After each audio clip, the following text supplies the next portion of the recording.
Hello, Rashaninka, and thank you for the introduction. I just want to give some background on the good practice note. This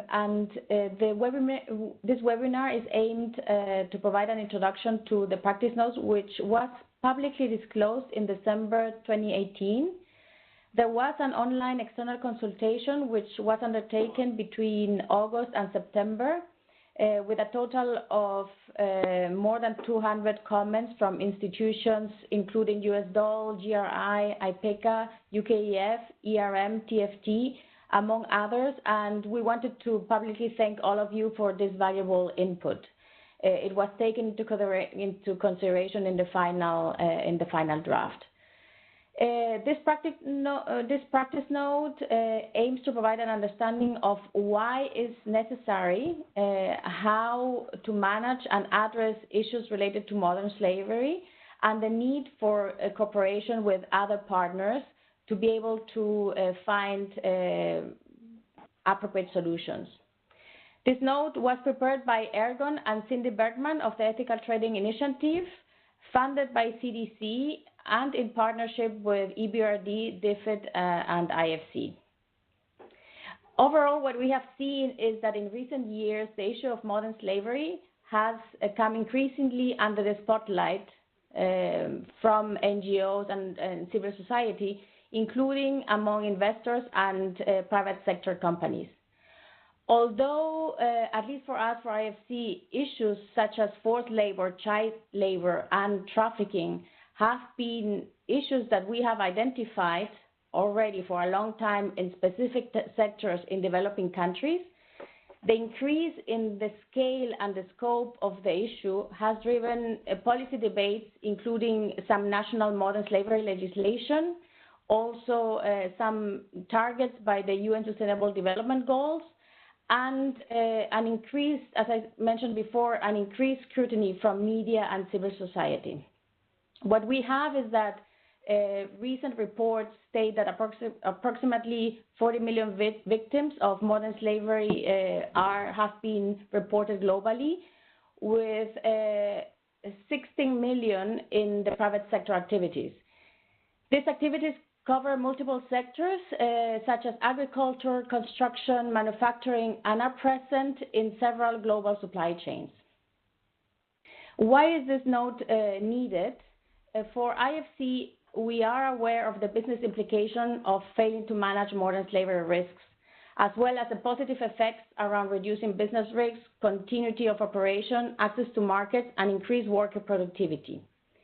Modern slavery can and has created in some projects a potential risk for us if and when we have not clearly identified, assessed, and managed this risk in our projects. One of the problems that we have found is that the obligations and responsibilities remain very unclear, at least to us and some of our private sector partners, on how we can address these things through our business operation or through the client's business operation, through the outsourcing practices, and through better supply chain management practices. So, but what is important is to say that anyhow, even if the solutions might come from partnership with other stakeholders, the private sector needs to understand when they are doing a project or in global supply chains, what is the risk that they have to manage. So throughout the webinar, we are going to share some of the highlights of the practice note, including an overview of the modern slavery as it relates to international norm and the IFC performance standards, the key drivers and the business case for addressing modern slavery risk. And we will present also some of the tools and some examples from some of the projects that we have. So that was, I was just going to do some background information. So I think without further ado, I pass it to Cindy to get us through the detail of the good practice note. So Cindy, to you. Thanks, Larissa. and delighted to join you all. I'm going to continue from Larissa just to explain how the Good Practice Note can address and support your work. I think Larissa has given some of the context.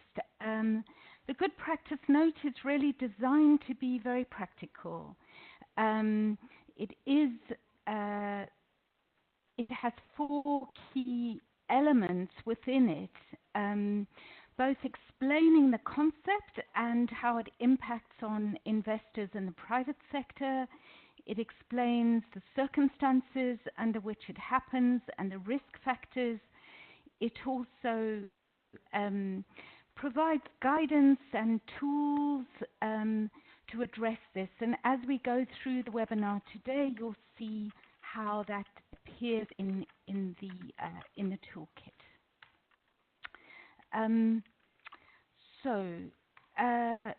The other thing to say about the guide and how it's organized is it's an online tool, so you'll be able to navigate your way from one section to another. You'll be able to pick on particular tables and toolkits. You'll see that there are specific symbols that are geared at investors and the private sector. Sometimes they're both relevant and sometimes one more relevant than the other. And so the section at the bottom really highlights how the Good Practice Note is organized, and I really hope after this webinar that you'll become very familiar with it. And what is also included in the guide are some boxes that bring out some specific information that give you a bit more clarity. There are examples and case studies. There's a toolkit, and I'll talk about that later, and a long list of very useful information for further reading. So to move on, the structure of the Good Practice Guide. There are really 7 sections in the guide. Each of them gives some useful information that is, as I say, intended to be really practical and simply set out so that you can use it. Modern slavery sounds like a very scary thing. For some, it's a very new concept. But this is really attempting to break it down into its component parts and enable you to have a better understanding of how to manage it. So if we start with section 1, understanding modern slavery, what is it? Well, firstly, to say it's an umbrella term that is intended to really capture a number of agreed international and national legal instruments. It covers legislation often in a country and globally around slavery, servitude, forced and compulsory labor, human trafficking for the purposes of labor exploitation, the worst forms of child labor and sexual exploitation.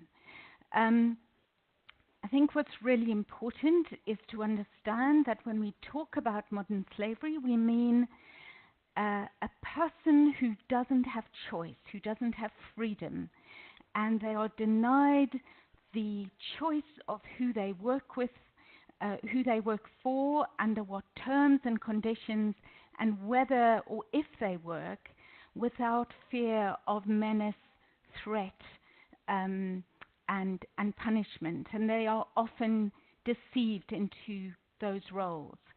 And it's important to say that this is a crime. All forms of modern slavery under these existing pieces of legislation are prohibited. But I also want to stress that it is a complex thing and it is evolving, and we'll talk a little bit more about what it includes.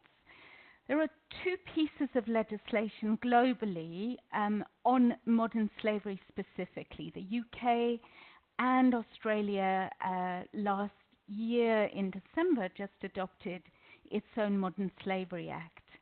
And they they bring together all the pieces of legislation that I've spoken about. So as Larissa said, how does this affect companies and investors? Well, of the estimated 40.3 million people globally, 16 million are understood to be in the private sector, and 70% of them are women and girls, extremely vulnerable to exploitation and abuse in the sex industry, but also in domestic work, as well as in global supply chain operations. Larissa has highlighted that there are huge reputational risks for companies if they are found to have modern slavery, forced labor in their supply chains, and it does affect their credibility with their consumers, customers, and the wider public. But there are also other risks. There is legislation now which forbids these practices, and there are obligations to conduct human rights due diligence.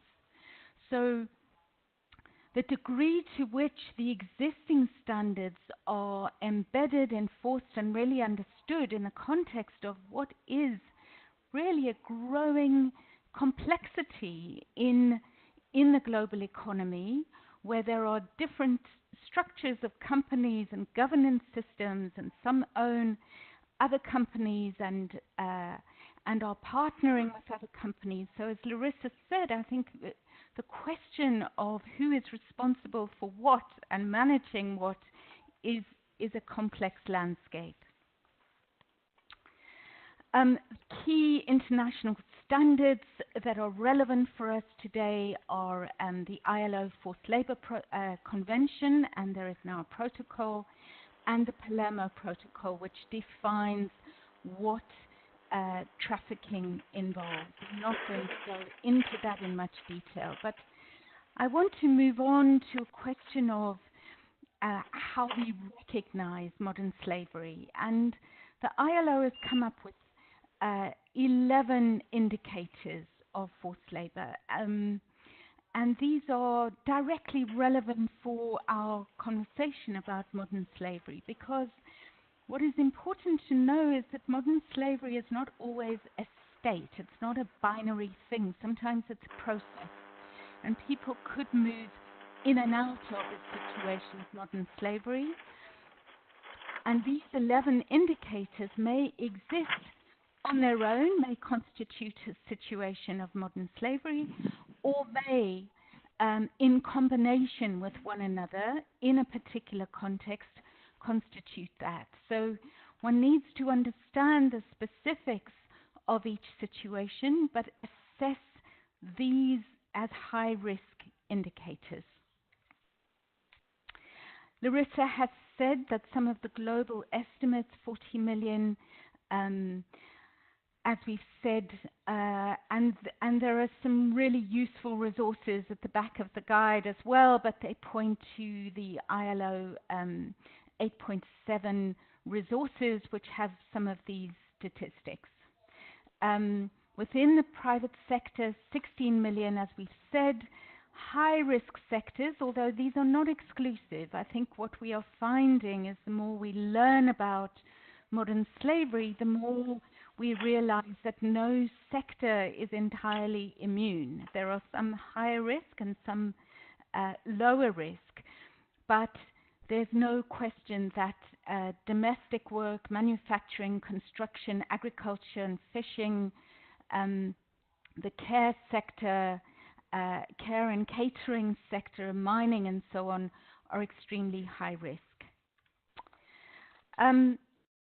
There are a number of contributing factors, and this appears in the guide, that there are really interlocking conditions that create and give rise to or enable an environment of modern slavery to thrive.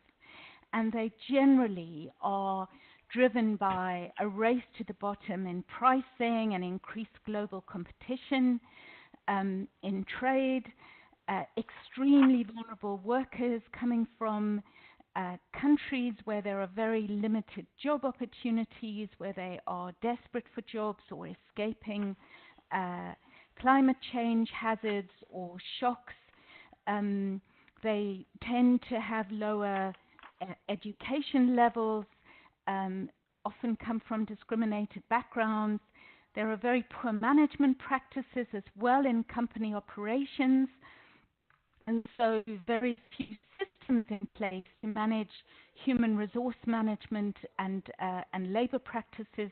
And sometimes where the work is located is extremely important here.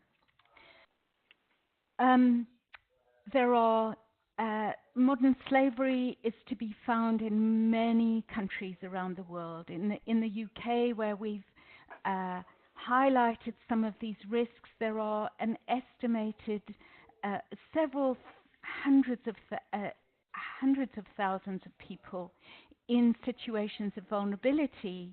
And although the data are still estimates, we can find this among the more vulnerable communities, particularly migrant workers in many Western countries, but in many countries across Africa, Asia, and Latin America. And these have shown up in some of the DFI portfolios, the development finance institutions.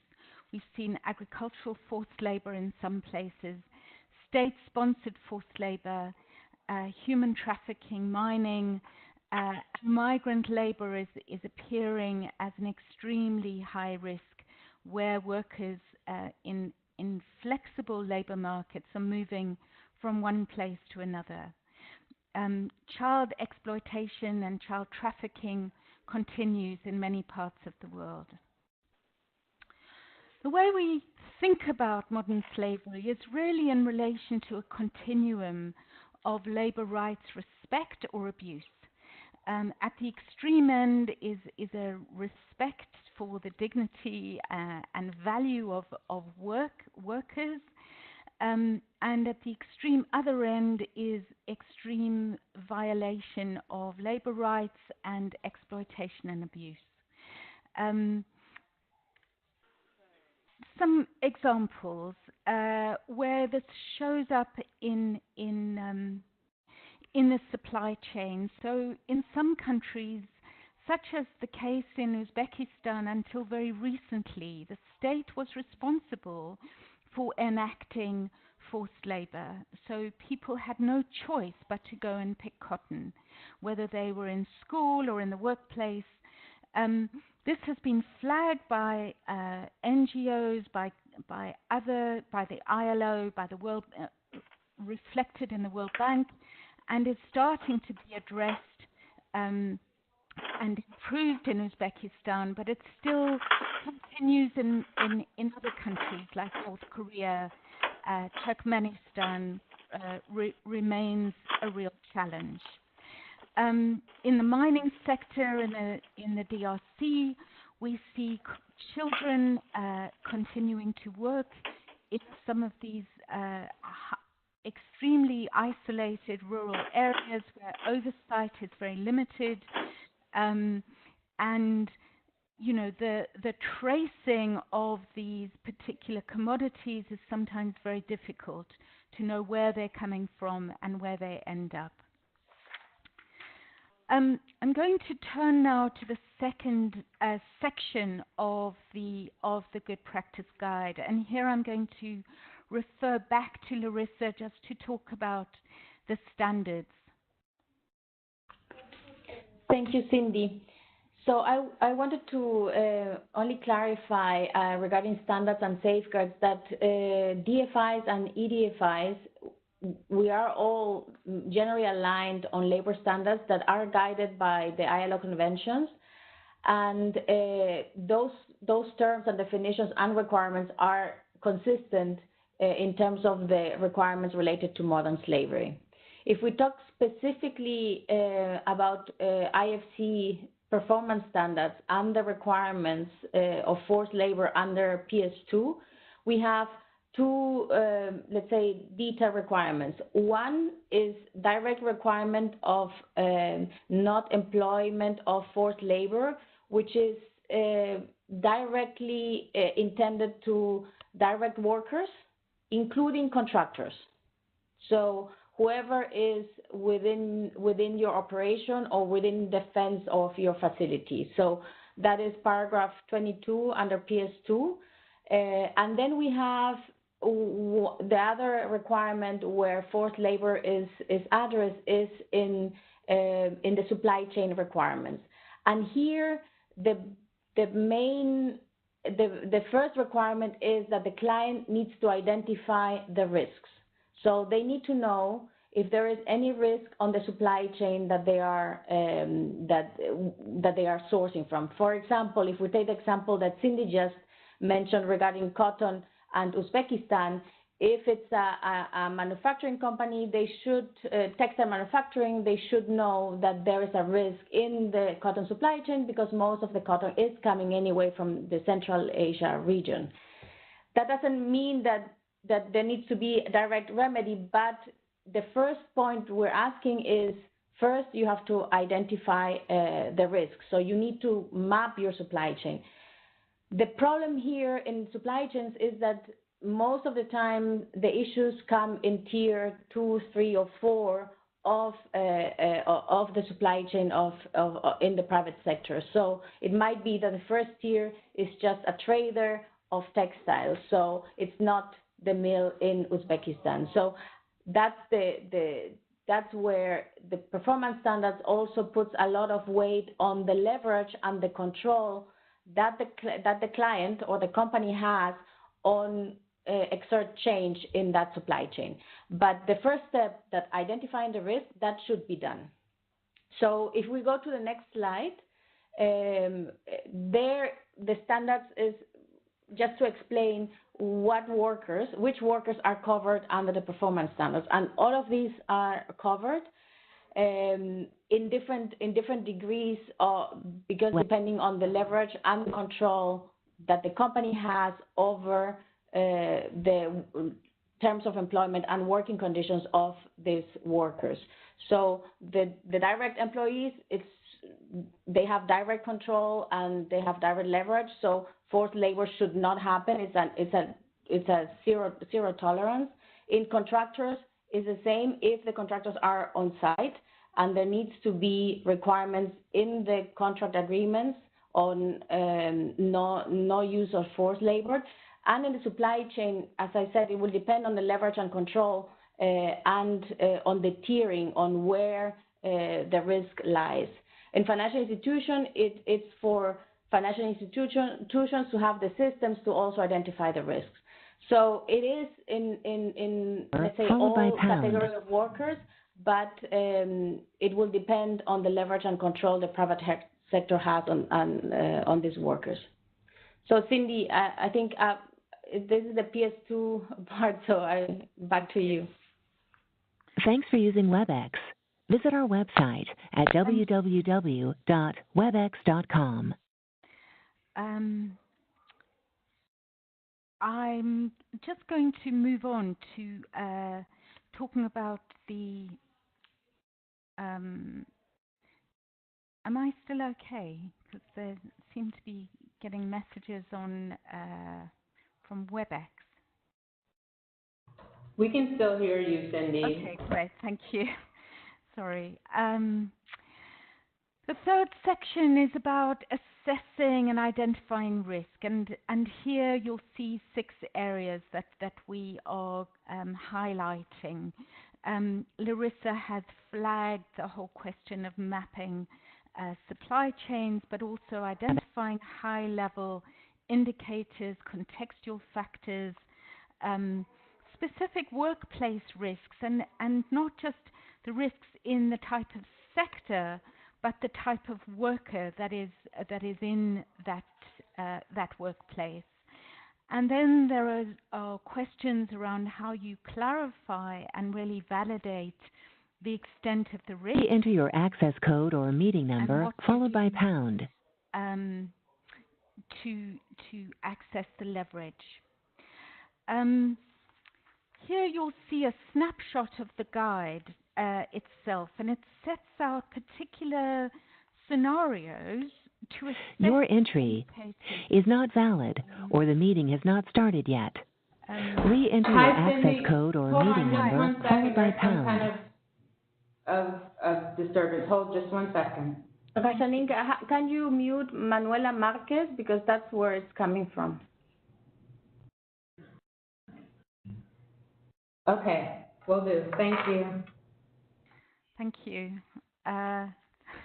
Apologies, that was a little difficult to hear myself.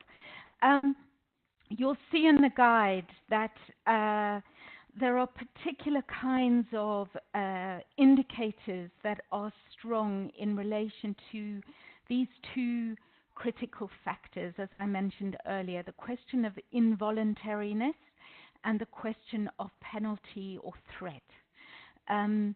And you'll see that the guide generally helps you navigate a situation, understand a situation in relation to these indicators. It can be quite difficult to draw some blanket conclusions about whether a person is in a situation of modern slavery or not by simply looking at these indicators as a paper-based exercise. You need to apply that and understand the context, and you'll see that the guide really helpfully navigates you through that to give you an example of how, examples of how you do that. The next piece around supply chain mapping, this diagram just helps us unpack a little bit the complexity of a supply chain and everything that's in it. And the more you scratch the surface, the more you realize that there are multiple layers in a single commodity.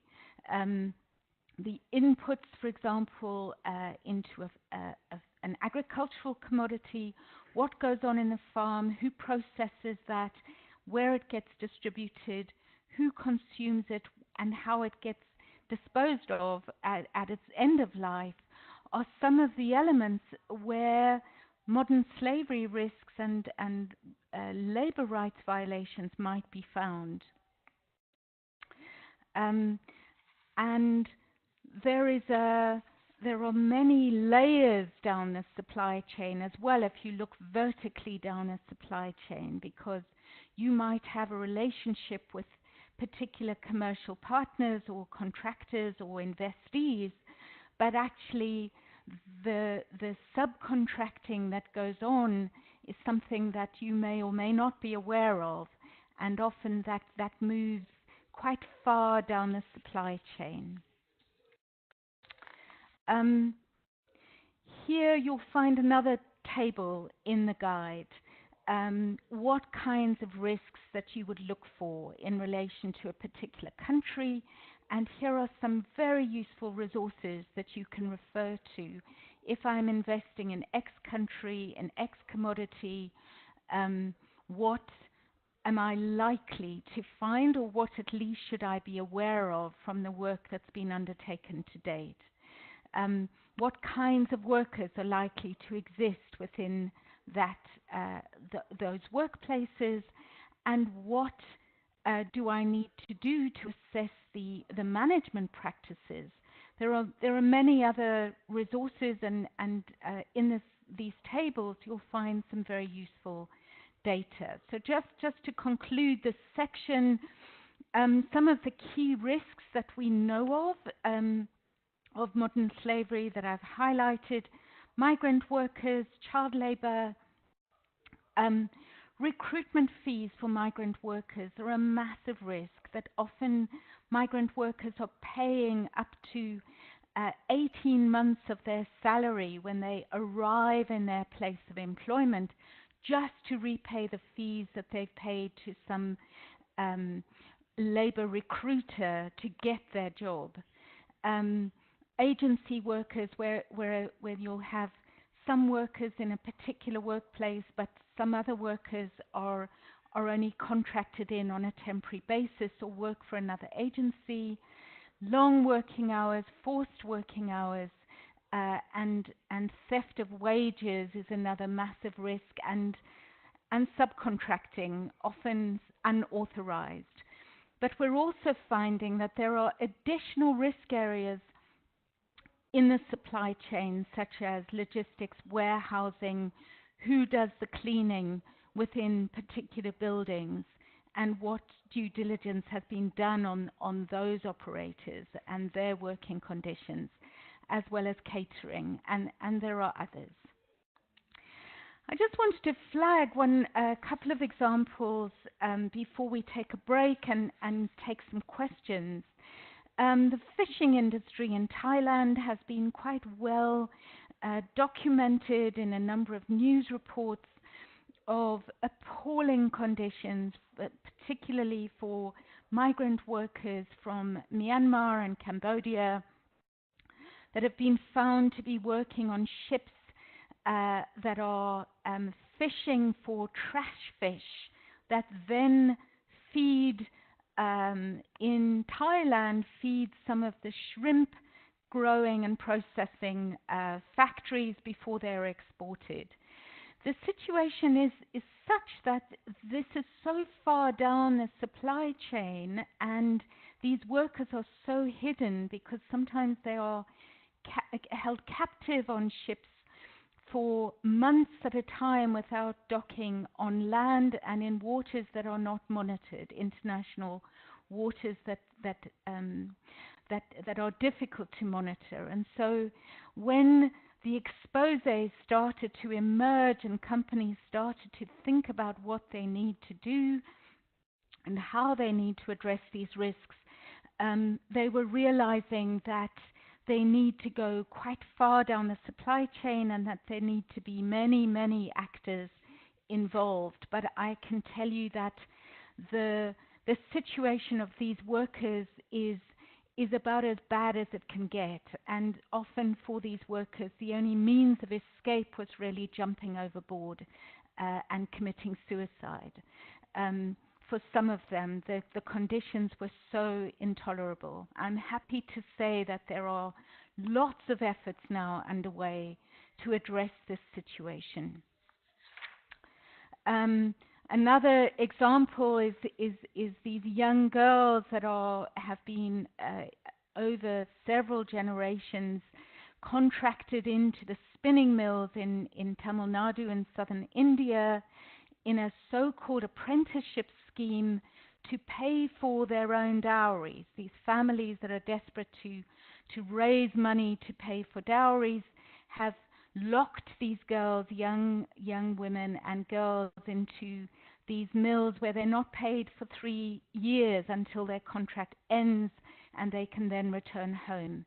Again, there have been many efforts, and the Ethical Trading Initiative has been part of them, to address all of the factors, including some of the social norms, the community factors, the businesses, the buyers, the local manufacturers, and get them to start addressing this issue. And we're starting to see real change.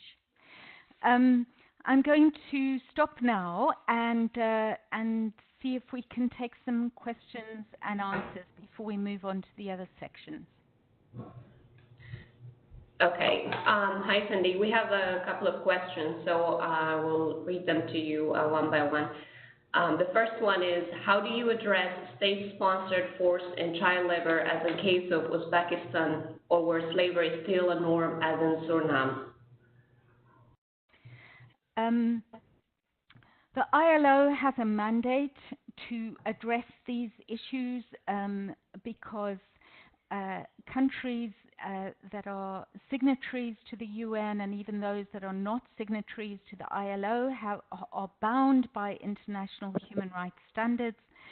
The situation of Uzbekistan and state-sponsored forced labor is complex and difficult, especially when a country's government is unwilling to engage on these issues. In the case of Uzbekistan, it was a question of a range of key, there were real commercial factors, there were political dimensions and governance dimensions, Uzbekistan's standing as a pariah state was extremely worrying to them, and they were keen to address that, especially with a change of government.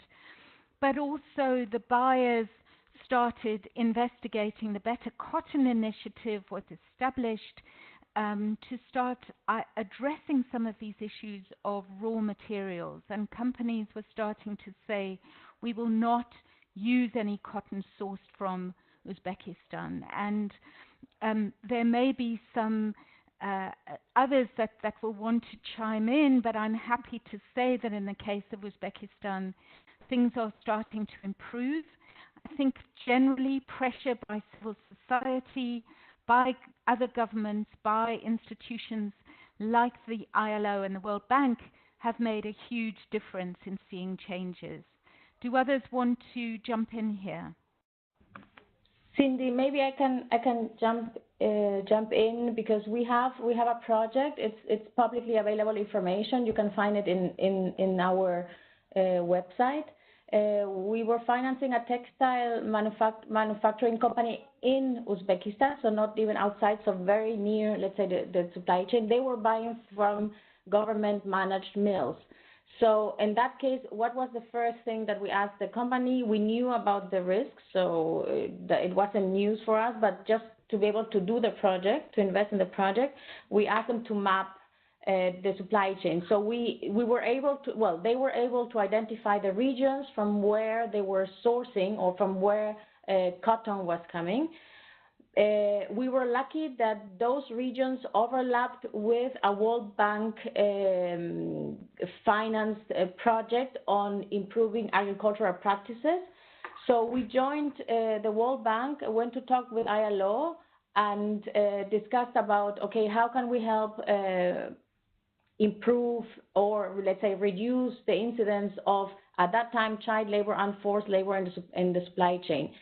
So as Cindy was mentioning, it has improved. So child labor has decreased over the, let's say, 4 to 5 years. There is still forced labor incidents that have been reported, but it is reducing. I think two key points that made this at least going in the positive direction is the involvement of the World Bank, the involvement of ILO to have an ILO program, and also the willingness of the Uzbek government to at least be open to discuss the issue. So the ILO is doing monitoring. I think it's every harvesting season, and then looking at the incidence rates, there are remedies, but this is more at a sector level, done by the World Bank and done by the ILO with the government of Uzbekistan. So it's very particular, and that's why at the beginning of the presentation, I mentioned that a lot of the remedy will be in collaboration with others, because these are things that are structural issues, especially sometimes linked to poverty, lack of services, educational services, etc. It will not be a sole private sector entity will not be able to do it alone. So there needs to be partners with others, and that's for example the specific example in Uzbekistan. We are trying to do something similar to Paraguay, but I think there is another case later on which I can talk to. Thank you. Shall I move on? Hi, Cindy. There are maybe a couple of questions. Could you clarify why there was a distinction in indicators between involuntariness and threat of penalty? There are two elements that exist in a situation of modern slavery. There is both a question of involuntariness, but always a question of threat. So these are, they exist together usually, but not exclusively. But they are the two defining factors that we look at. Okay, maybe one more, and then we'll ask the rest at the end. To identify modern slavery, it means private sector required to perform human rights due diligence. Is that correct? Yes, that is absolutely correct, and I'll talk about that a little more as we move through the presentation. So it's fundamental to addressing the issue. Yep. Can I move on? Yes, you can move on. Thank you. Good. So the question of mitigating modern slavery risks is reliant really on human rights due diligence. So that was a very good segue into it. Companies and investors have got a responsibility to mitigate risks, and having the right policies and procedures and due diligence processes are absolutely critical. But it's not simply about identifying the problem. Often when we talk about human rights due diligence, people often have in mind to investigate the problem. What we think is that it really does need to include the concept of how you manage it and address it in practice. So the question of zero tolerance policies, I think Larissa highlighted the PS standards. And quite often companies or investors might have a very knee-jerk reaction to discovering situations of forced labor or child labor in their operations or in their supply chains, and without conducting the right level of due diligence and understanding what are the implications if we pull out of a relationship with our commercial partners, where the workers themselves that are victims of this abuse and exploitation might be put in more danger. I think we would say that a zero tolerance approach should be to inaction rather than to cutting ties immediately without considering the implications for those that are most affected. We would want companies and those that are receiving investment funds and private sector to really investigate what it is that is going on and how it needs to be addressed, but not necessarily pushing all the responsibility and all the risk all the way down the chain, to assume that your policies are in themselves enough to guard against your own liability for risk, because quite often we find that purchasing practices and business terms and conditions can put suppliers and manufacturers and so on in a situation where they have no choice than to accept terms that require them to subcontract and use the cheapest labor much further down the supply chain. So we want to see a shared responsibility for mitigating risks involving the right policies and procedures, but also shared responsibility. And mitigating risks. Here we find that companies sometimes, or investors, can have very limited leverage on their own. But they need to identify where they have leverage, and one of the biggest opportunities to exert your leverage is when you are initially assessing your risks. And there we see that, sorry, my slides are moving on, but in exerting leverage, when you are initially assessing an investment or a commercial relationship, if you set the criteria initially correctly for those that are allowed and eligible for bidding, to discuss during your contract negotiation when you are requiring reporting, to think about when the funds are dispersed, as well as your monitoring processes and your overall governance is where you can exert leverage.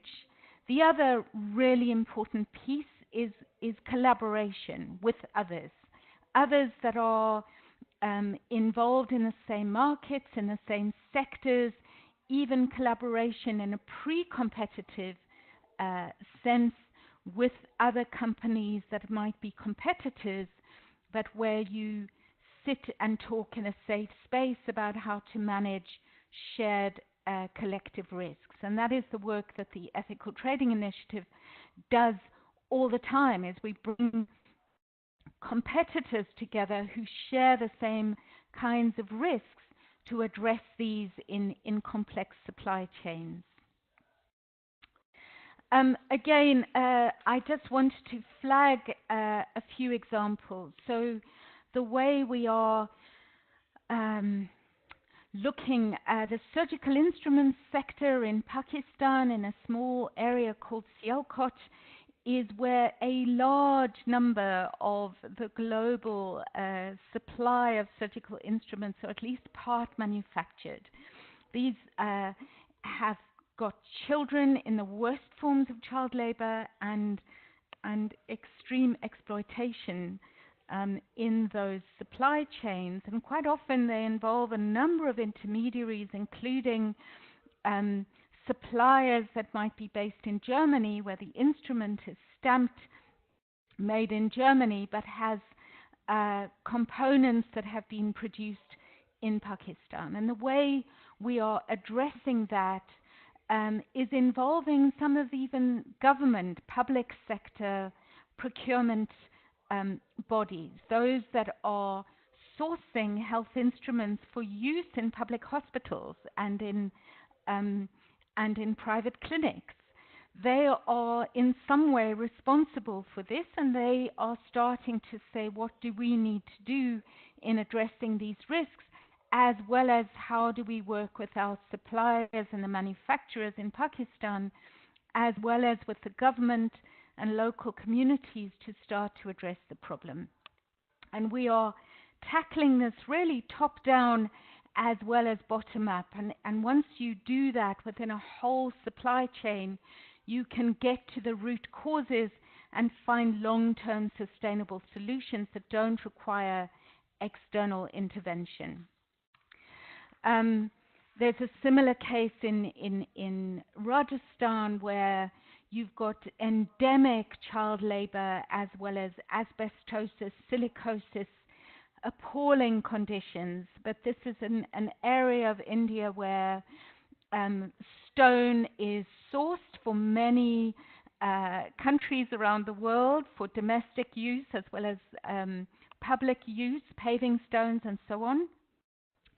And tackling these issues as well by involving local quarry owners and communities, the government as well as the buyers and suppliers and all the intermediaries is ultimately the way to address some of these endemic problems. I'm going to move on to section 5 on remediation. I think remediation is not always a well understood term, but when we use it in the context of the UN Guiding Principles on Business and Human Rights, we're talking about the responsibility of the private sector as well as government to remediate those people who have been harmed and whose rights have been impacted directly by the operations of business. And there are many aspects to remediation. It can take the form of restitution, of rehabilitation, of financial compensation, of apologies even. But it also involves actions to prevent further harm. The question of who is responsible for harm is itself a big question. And identifying who takes responsibility. If everybody is saying, well, I'm not responsible, it's the government's fault, it's the company's fault, then nobody takes responsibility, and the workers themselves, those who are in a situation of modern slavery, end up getting absolutely no remedy because nobody is willing to take responsibility. And so this section of the guidance really talks about how you assess responsibility and what grievance mechanisms, the important role of grievance mechanisms in building those into the system so that responsibility and accountability can be built into the system, and those whose rights are being impacted know what they are and have been communicated with on how they can access remediation. And there are many paths to remediation, and that's a big conversation in and of itself, but I suggest that you have a look at the guidance. It's very helpful. Here is an example of a remediation process of what you need to do to understand the nature of the problem, of who is responsible. Is it the state? Are there judicial processes that are credible? Is it a crime? Is it responsibility of your employer in this case? And who are the other critical actors that need to address this? We see this in a number of examples of migrant workers in a factory where they may have paid recruitment fees, they need remediation because they're in a situation of debt bondage, but a company might be only sourcing 2% from that factory or 0.5%. How do they take responsibility and work with others to make sure that they are playing their part in ensuring that these workers get remediation and that there are credible and strong grievance mechanisms to address this? We see in Qatar, we know that the games, 2020 games, are due to be held.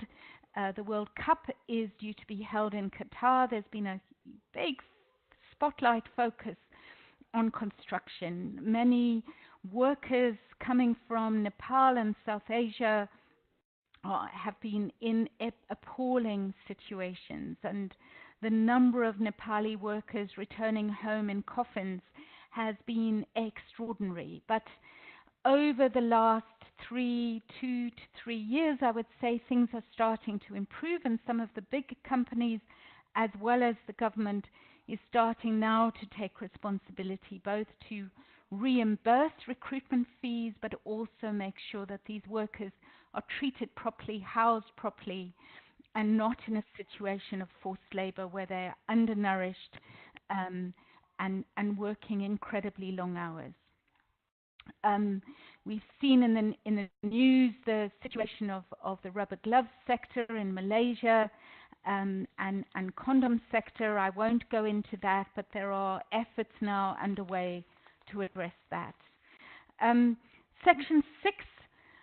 We move on to the really critical bit about monitoring and reporting on actions. It's often the thing that is really important in understanding what is the information that you are collecting to drive your decision making, and is it credible and reliable? Is it going to pick up some of these risks? And what monitoring systems are you using to drive improvements? And so we've seen technology helping to improve transparency. We're seeing the need for KPIs to be put in place and the need to involve local stakeholders in uncovering problems and helping to address them. Monitoring for investors and the private sector.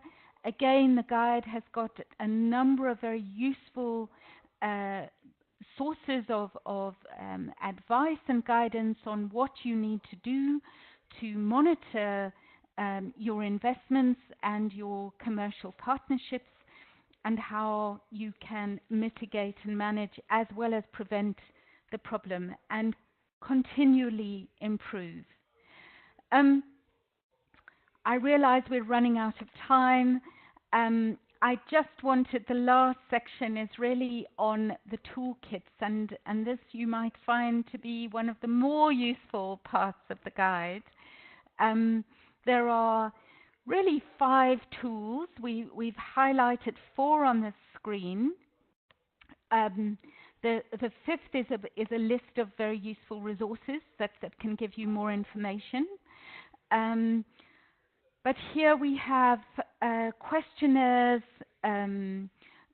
understanding recruitment fees, which are fiercely complicated, what is included, what isn't included, how you assess a recruitment fee, and also really important evidence that you might look for when you're working with auditors and reviewing their reports. You do need evidence. We know that audits are an imperfect way and often an inappropriate way of picking up the most hidden forms of modern slavery, but obviously audits are an important piece in the mix, and you need to make sure that you've got proper evidence that is helping you make these assessments.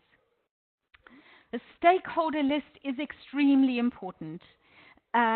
You need partnerships in addressing modern slavery, and so helping you navigate your way around the different initiatives, sector-wide, broad-based, multi-sector, and issues-based will really be helpful in helping you address these issues. I hope I'm going to now turn to another Q&A session if we've got time. Otherwise, Rashanika, I'm in your hands. I know that my colleagues have also got case studies to present. Okay, there are 2 more questions.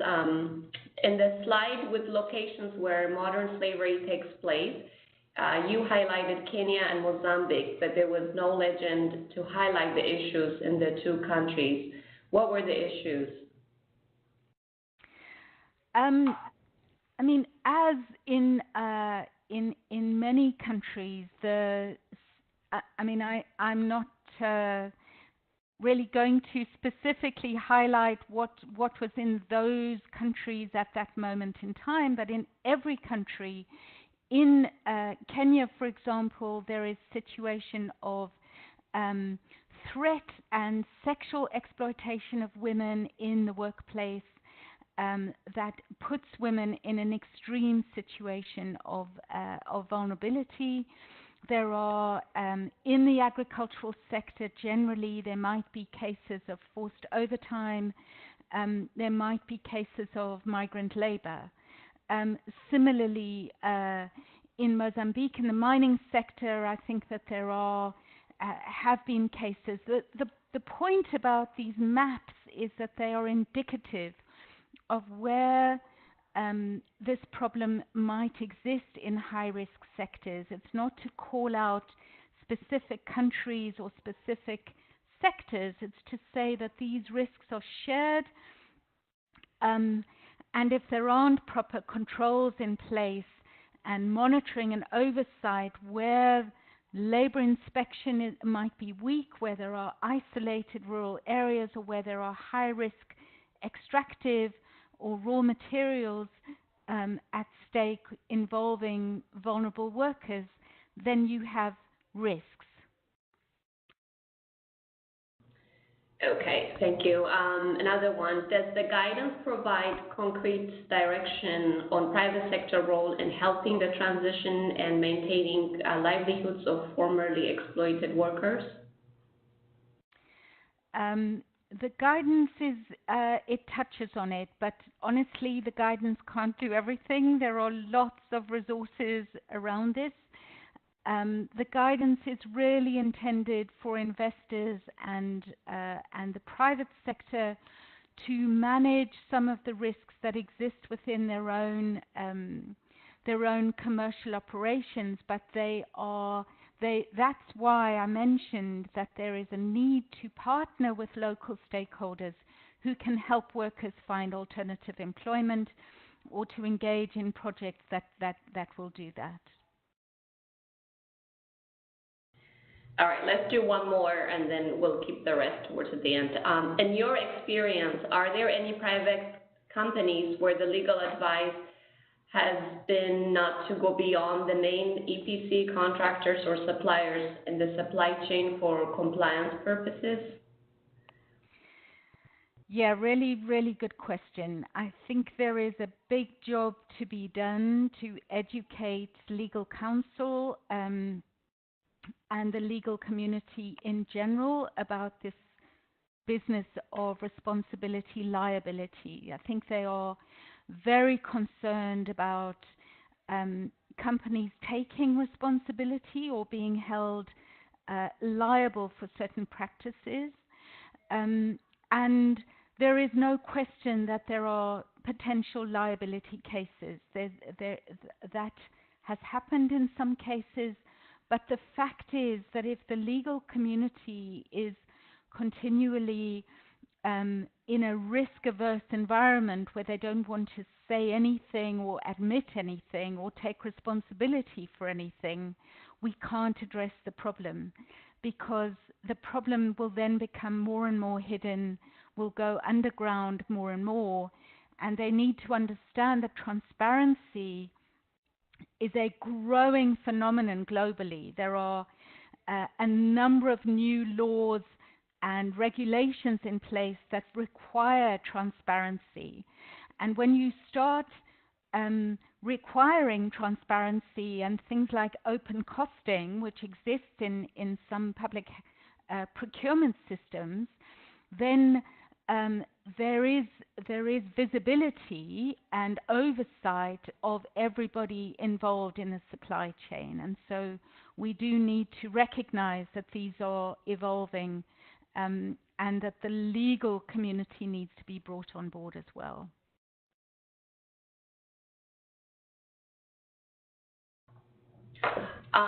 So we can keep the rest towards the end. Thanks, Cindy. Okay. Are we moving on to my colleagues? IFC, Larissa. Thank you, Cindy. So I want to share two examples with you. The first one is a beef producer in Paraguay, and the issue was related to reported cases of forced labor of indigenous peoples in the farmers supplying the cattle to the company. So given the way procurement happens, and mainly it's a spot market, mainly the supplier goes and delivers the cattle to the door of the beef producer, there is very limited interaction or surveillance or monitoring that the beef producer can do of the supply chain.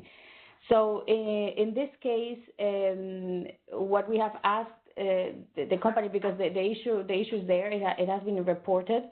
We did two things. One, first at the client level, the first thing that we asked is to update the procurement practices and include some representation. So for the suppliers to represent, saying we are not using forced labor in our farms, the first point. And then a second point was that if they were reported by the Ministry of Labor that forced labor was identified in the farms, they were banned as suppliers for the company. And I know that Cindy was talking about zero tolerance, that sometimes is worse, but but I think that in this case,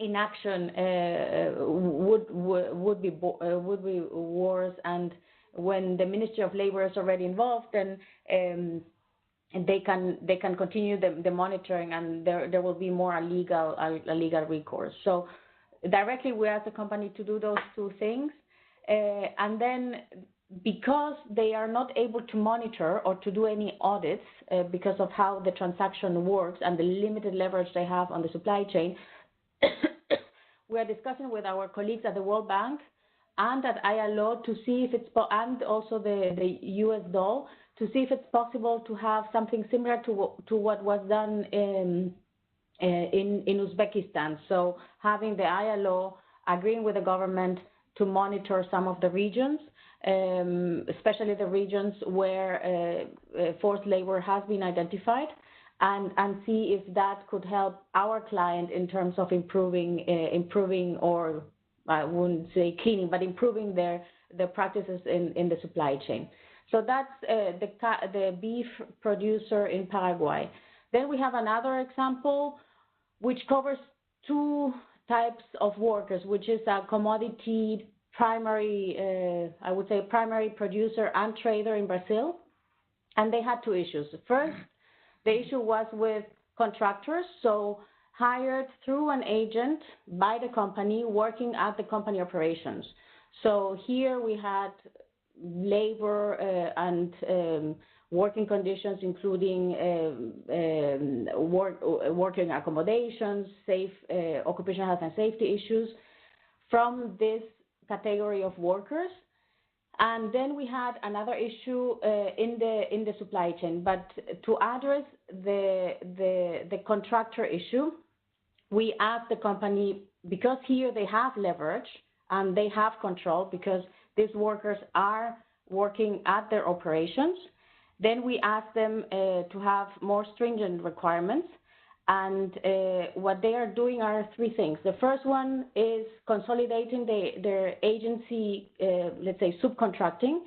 So trying to work with fewer agents and ensure that these agents are reputable, that they know how they hire people, how they pay them. The second point was to ensure that the contracts have been reviewed by the company, and they include specific terms of employment and working conditions, including working hours, overtime, and also payments for working accommodations, and also for food, for providing food. So that was the second point. And the third point was also to undertake audits in the dormitories and in the areas to ensure that the requirements that have been included into the contracts are implemented. When we talk about the supply chain cases, the client has agreed to check on the suppliers and their contracts. So in this case, which is different to the one in Paraguay, there is a contractual relationship between the client and the supply chain. It's different to the case in Paraguay. So in this case, they have included also representation, and they have included also that if they are in the list or in the ministry list of forced labor, then they also will have to take action. However, there is still a portion of the supply that comes from spot market, which where they have almost no leverage. So these are the two cases covering two different types of workers: one part of the supply chain, and the other one part of the let's say contractor working in the company's operation. So Cindy, I don't know who is next. If it's you providing some examples. Lara is going to talk from CDC. Hi everyone. So I'm now going to share a couple of examples from a DFI investor perspective, which hopefully will help visualize some of the contents presented today on the note. One is the response of CDC to the Modern Slavery Act, and the second is how we reacted when we saw evidence of modern slavery risks during a due diligence process. So first, in response to the Modern Slavery Act, so CDC is a provider of financial services with turnover beyond 36 million a year, which means that we need to implement the Modern Slavery Act and therefore produce statements that we've been doing since the 2016. In response to this, so it's both in the side of identifying which are the risks of modern slavery internally in your own process and in your investments, which is where primarily the risks for CDC lays. And in these regards, this is been sitting in two main buckets. In terms of what we do internally, it's been primarily on identifying all our contractors and requiring for them to submit a written statement and confirming they are aware of the Modern Slavery Act and they comply with our labor standards. Then we have revised our policies and procedures to ensure modern slavery is explicitly mentioned and we're covered. And then there's been internal training provided. So that's on the internal side of operations. Externally, which involving how we approach modern slavery with our investees, and those investing on our behalf, our fund managers and PE firms. This has been, in terms of policies and procedures, as Larissa mentioned earlier, we are aligned to IFC performance standards, and this has been covered for a while under Performance Standard 2 on labor and working conditions. So there was not much to do in terms of revising the policies, but the focus has been primarily on implementation, on practical guidance, on increasing awareness, on liaising with investees and other investing on our behalf on how to improve practice. And this one example of this is, for example, the production of this, which emphasize what Cindy has been saying today about shared responsibility, need for collaboration, approaching others, joint efforts. So this is a good example, and we have a guidance which is produced, and we will be continue supporting investees and investors to improve practice. And this is partly in response to our modern slavery statements as well.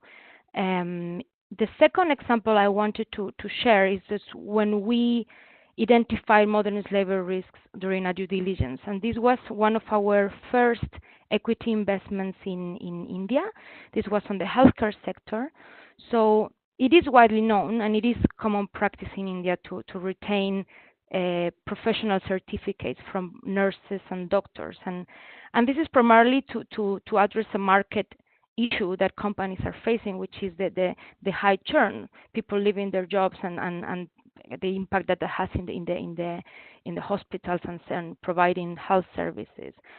But the retention of professional certificates was an indicator of modern slavery, was a clear evidence of something happening which was preventing people from freely leaving their jobs, and that was of course not acceptable. And the way we addressed this was twofold. So first we define how to address this particular issue through our environmental and social action plan, which is what's dealt with, which in a short period of time, therefore certificates being returned to those affected. And then in parallel was trying to do a root cause analysis and see how we could support the company to tackle the issue, which was the high churn, how we could work with them on incentives, on training, on capacity building, and just try to see how this can be assessed from the root.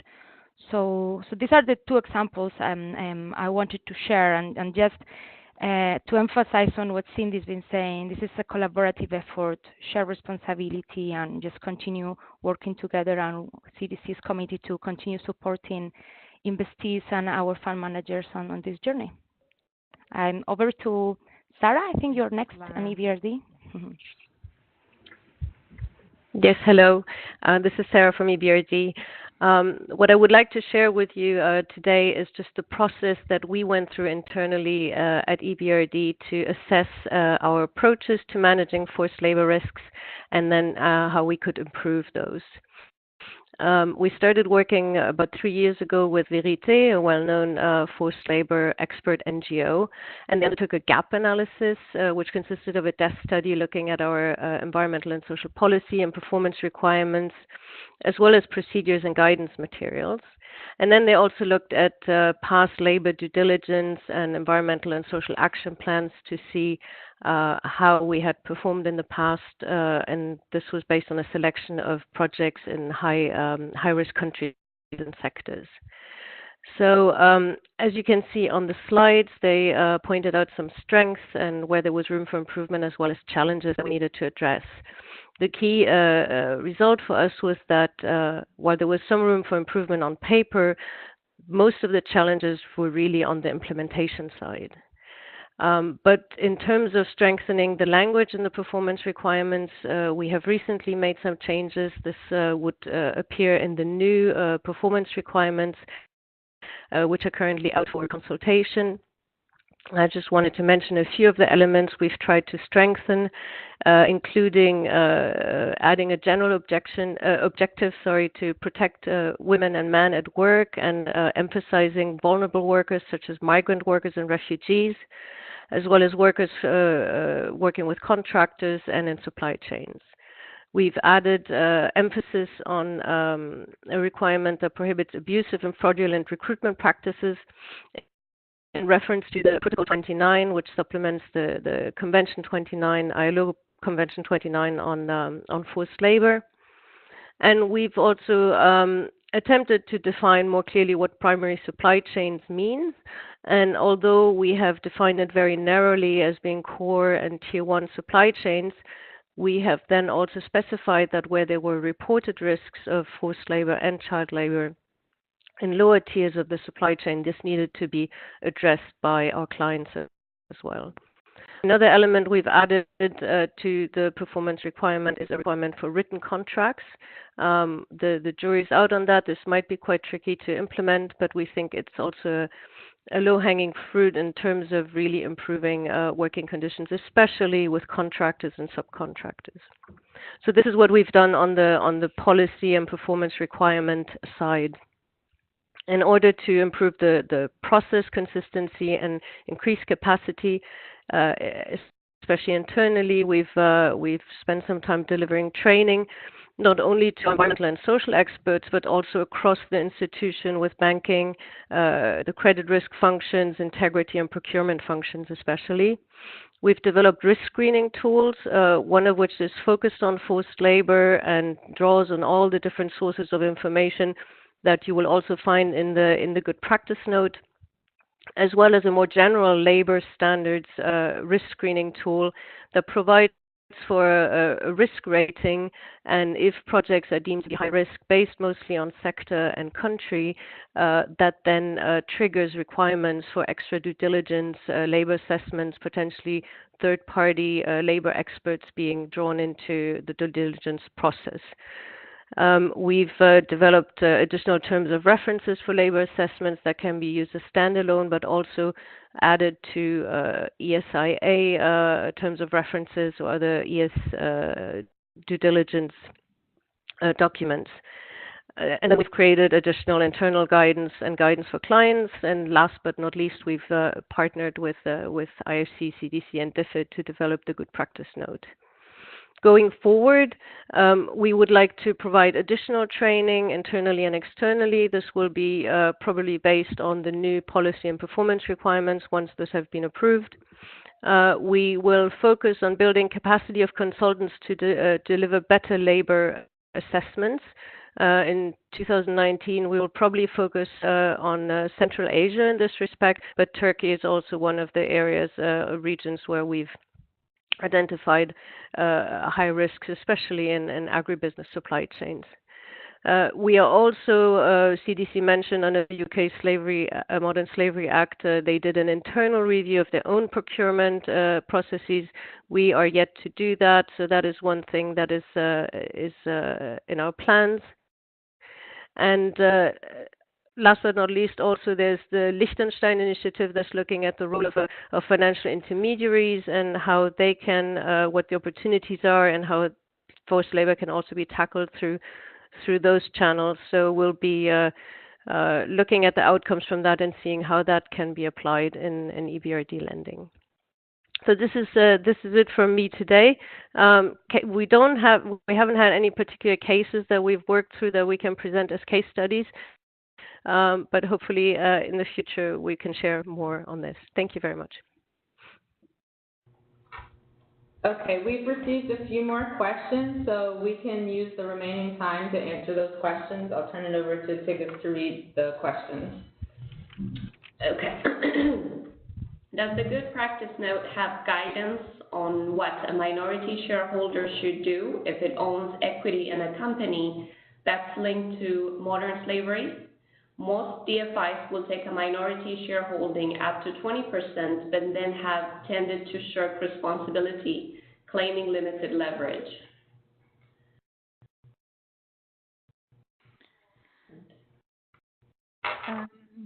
Could I ask one of my DFI colleagues to respond to that? Because I think the DFI question... I can, yeah. Cindy, I can chip in. On the question, even if we are, from an IFC perspective, even if we are a minority shareholder, even if we put equity into an investment into a company and we have a minority shareholder, as part of this equity investment, we expect the company to comply with IFC performance standards. So in this case, it's not the leverage. I think when we are talking about leverage and control, it's more in a supply chain type of scenario where a company is buying from a trader first tier and has no connection with let's say a farming or with a manufacturing operation. So we talk about leverage and control under more a supply chain scenario rather than leverage and control as part of our investment. So that would be IFC. So we expect, even if we have a minority shareholder, we expect if our money is used in this operation, we expect the operation to comply with IFC performance standards, including the PS2 requirements and the requirements on forced labor. I don't know if that addressed the question. Thank you, Larissa. There's another question. This is, maybe you can answer this one as well. Did IFC engage with NGOs in the development of this good practice notes on modern slavery? If so, could you share which ones?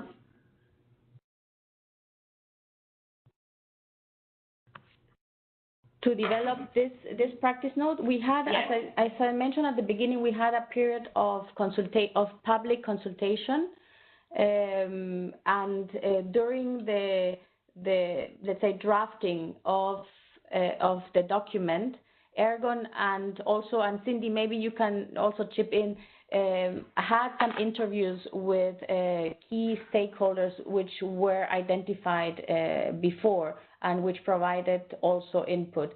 We did also, let's say, some workshops. One was in DC and one was in London, where we also invited NGOs. I don't have the list here, but we can share that with the person who has asked after the webinar. Hi, Larissa. Hi, is Lara here? Can you hear me? Yeah. Yeah, just to point that this is in the Annex 1 of the guidance. So in the page 73, you have all the list of the stakeholders engaged, which includes those attending to workshops in DC and in London, and also people commenting directly. There might be more than this because there are all the ones that commented through the public disclosure of the document, but there is the ones that provided thorough and probably more extensive comments are in the page 73. So you already should have access to that. So that should help. Thanks. And maybe, this is Sarah, maybe to add to that some examples. We engaged with Oxfam and Stronger Together, with Verite, I mentioned Verite before, but also with trade union representatives. So it was a very broad-based consultation in the development of the Good Practice Note. Thank you. Another question. Does the toolkit specifically address procurement and off-the-shelf purchasing practices of companies? Can I jump in? Yes, Cindy.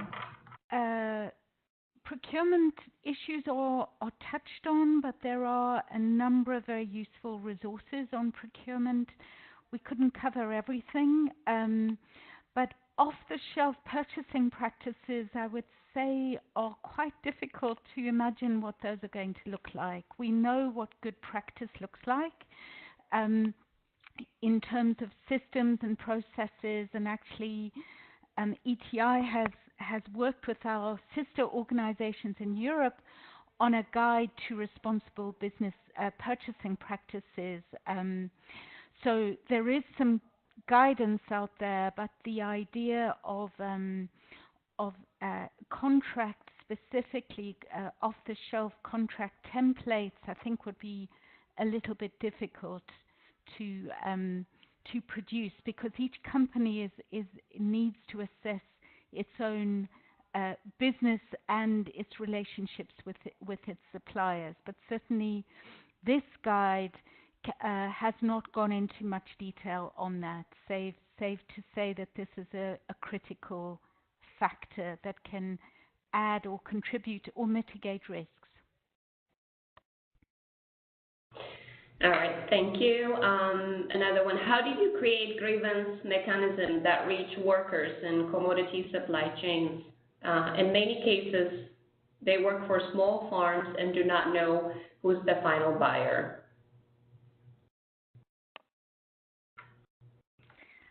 I'll have an initial go at this, and maybe others can comment.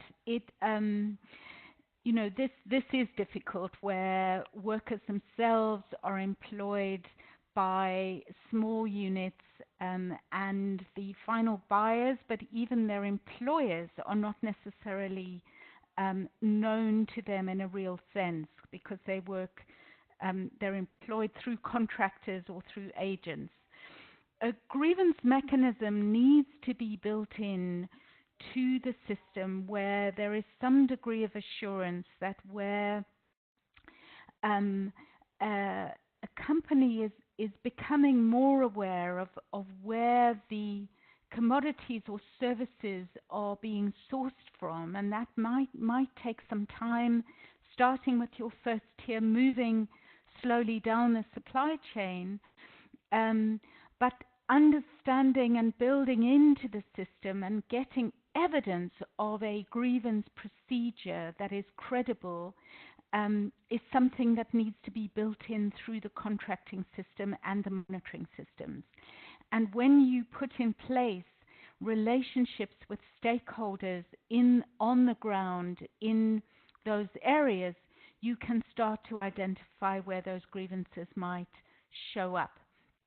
I'm not saying that it's easy, and certainly commodities, the relationship is quite a long one, but it does not prevent you from asking questions further and further down the supply chain to get a better idea and to give the very clear message about what you expect. The best way of addressing grievances is a recognition of the right for a worker to join a trade union or an independent representative committee that represents their views. Then you mitigate the problem of trying to drive this through your company, but where workers are empowered to raise grievances themselves up the supply chain too. Okay, thank you, Cindy. That's our time. So that concludes today's webinar. We want to thank everyone for joining us today. Following the webinar, you'll receive an email with a link to evaluate today's session, and you will also receive another message once the materials have been posted online. So we just want to thank everyone for joining us today.